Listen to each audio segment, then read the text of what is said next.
live from your phone, I would have been like, what? What's a cell phone to begin with?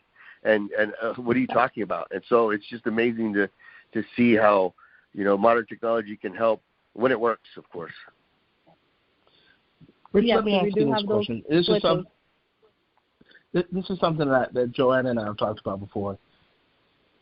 How long do you think the days of us standing in a locker room with 9 microphones in someone's face, do you think that's coming back, or do you think we'll do more Zoom-type interviews? Do you think there'll be almost pro sports will almost turn into college sports where there's distance between the reporters and the athletes, and they'll send people out one at a time for us to talk to? Because I don't see the day that, and I'm thinking more of the Suns because it's so tight, where all of us after a game, we're looking at 15, 20 people just in the locker room. How do you see that part changing? Yeah, that's exactly what I was alluding to when I was saying that this is going to change. I think even fans crowding around these players to get autographs. How many fans are going to crowd around Rudy Gobert now? So it's going to be interesting to see how that plays out. And I think all that is going to be changed. And I think, also you mentioned the Zoom part. Even when you look at this younger generation and these kids that have grown up with a cell phone, FaceTiming, it almost worked in their favor when it comes to these NFL players because they felt more comfortable in their house, on their phone, Zooming a press conference or a interview with an NFL team as opposed to walking in the room, sitting in one chair where they got 8 adults staring at them, firing in questions.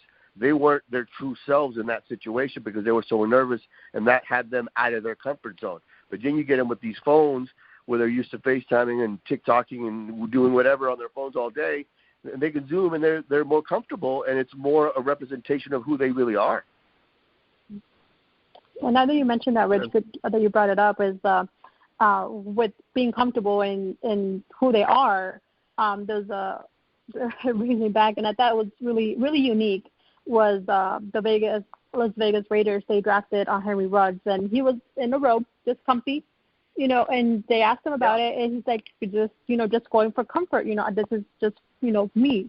So his story is really unique, and he has some basketball skills, but just aside from that, just you did see that in all of these kids was just with their family and just being who they are, and just not having this the flashiness, the suit, or anything like that. It was just exactly for who they were. Exactly.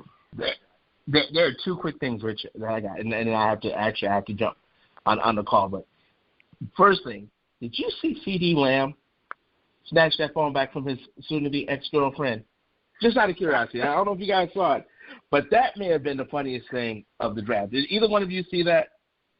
I did, and I couldn't help have flashbacks to Russell Wilson and his ex-wife there. So yeah, there's a lot of people in those draft party rooms that are not going to be a part of the picture as things go forward. But yeah, it's really interesting to see that, and that was another thing that I really enjoyed, to see the pure joy in these people's faces when they finally get drafted and how they react. Some are cool cats and just like almost in shock and just trying to process it. Others let their emotions come out and the tears start to flow. And I think it's just amazing to me because I've been blessed to do what I imagined I was going to be doing when I was a kid. I mean, when I was 9 years old, I would watch games with the volume down and had my football cards out doing play-by-play by myself in my room. So every day I wake up to do this job, it's a dream come true to me. So I can relate to those guys that have worked so hard to get to the point that they're at now and then get to realize that their dream has become a reality. So I can relate to that, and I'm getting emotional just talking about it right now because it's really cool to see, that type of pure joy. And that was one of my most favorite parts of the NFL draft, and that was another reason why I was crying, Paul. That and my allergies were acting up. My allergies always messed me up. You can relate to snatching that bat phone back. When she took that phone from his hand and he snatched the bat phone back and shook his head like, you were college girlfriend. I'm about to get a check from the Cowboys. That's what she related to. Yeah, and, back in the day, that's how it was when people try to touch my radio in the car. Don't you ever touch my radio, man, If I'm driving, that's my radio. Why you never touch my radio? I still do that. That's what happened when you signed that contract with Fox. You're like, oh, baby, this Fox money now. Leave that phone alone. You got to hold the ball game. These are Fox checks, Mama. We got to change this up. And then The Last Dance. I know you watched the first 2 episodes. And I know I'm a Chicagoan, so I'm all giddy over here. But you have to be excited to watch tomorrow night, especially when they go into Rotman and the Pistons. Oh, are you kidding me? I watched the first 2 episodes 4 times each. I mean, it's been amazing, just the access and Jordan, is the GOAT in my opinion, and I'll fight anybody on that, of course. But it's just the timing of it is fantastic because we're so starved for sports right now. So I thought that was pretty cool, and yeah, I just can't get enough of it. It's funny because when the second one was over, I'm like, what? I gotta wait 7 more days for this? Oh, come on, you're killing me. You're killing me, Smalls. So yeah, it was fantastic. I can't wait to watch it, and and then talk to you guys about it whenever I see you guys again. And I got to jump off, but I just want to say, Johanna and Paul, that's one thing I love about sports is being able to see you guys on a regular basis out at these events, talk sports, disagree, agree to disagree, whatever, and see Paul wearing the same shirt that he always wears. But it's you guys are great, and I think sports is great, and I can't wait till it comes back. And I hope you guys not only watch, the Last Dance tomorrow, but watch Fox 10 Sports Night at 10:30 tomorrow. We got some good stuff for you. I'm really proud of this of our crew being able to be the only station in town that is still putting on a 30-minute show with no sports going on. And it's funny because the great Jude LaCava just retired, and people were asking me, wow, is it tough having to take over when he's stepping down at this moment? I said, actually, I think it could be a blessing because at times like this, you're going to see people's creativity separate themselves from others, because now you have to manufacture a story where before you could just go to the practice and look at the schedule and know you had this story or these interviews. But now you got to get creative and think outside the box. And that's one thing, our entire staff there at Fox has been doing. And I'm proud of the product that we're putting out there. And if you guys could watch it, I would greatly appreciate it and give me some feedback. Hit me up on my socials. I'm at rsigns Fox 10, and on both Instagram and Twitter, and I'm real big on MySpace as well. There you go. And I still have that picture. I love the MySpace. I love the music you have on MySpace. But don't forget, I still have that picture of you with the compact in the back of a room getting ready for TV. So don't mess with me too much. I might have to go viral. You're like the blackmail guy. You got Joanne with the cigar. You got me with the makeup. You should post both of those pictures and say, what is wrong with these pictures? Like, what's going on? I'm putting on makeup. I'm from the west side of Chicago, Rich. We don't call it blackmail. We call it leverage. There you go. There you go. All right, buddy. Love it.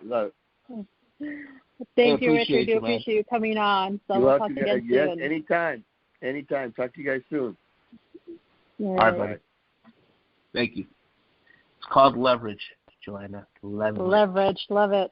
Yeah, I think you have quite a bit on that. You have to be careful with that.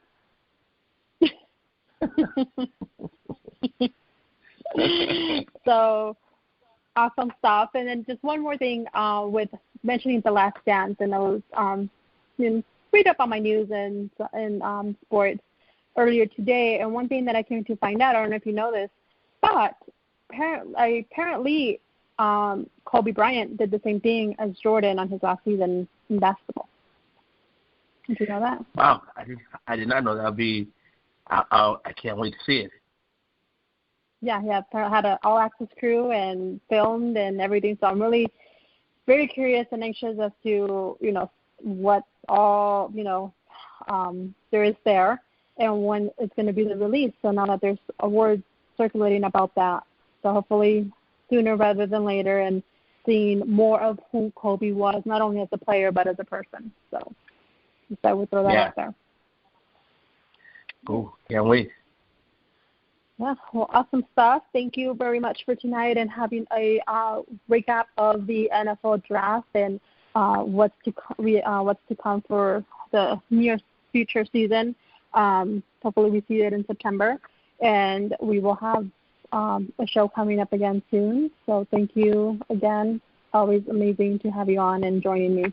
So where can we find you?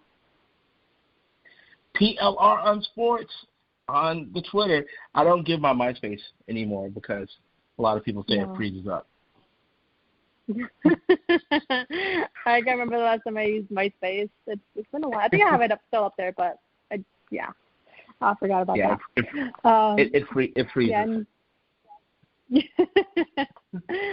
And you can find me at Johanna-Rosalye on Instagram and Twitter, and you can find Inside Sports Talk at Inside Sports Net on Twitter and Instagram. So give us a follow and give us a listen. So we'll talk to you soon. Everybody, have a good night. Have a good night.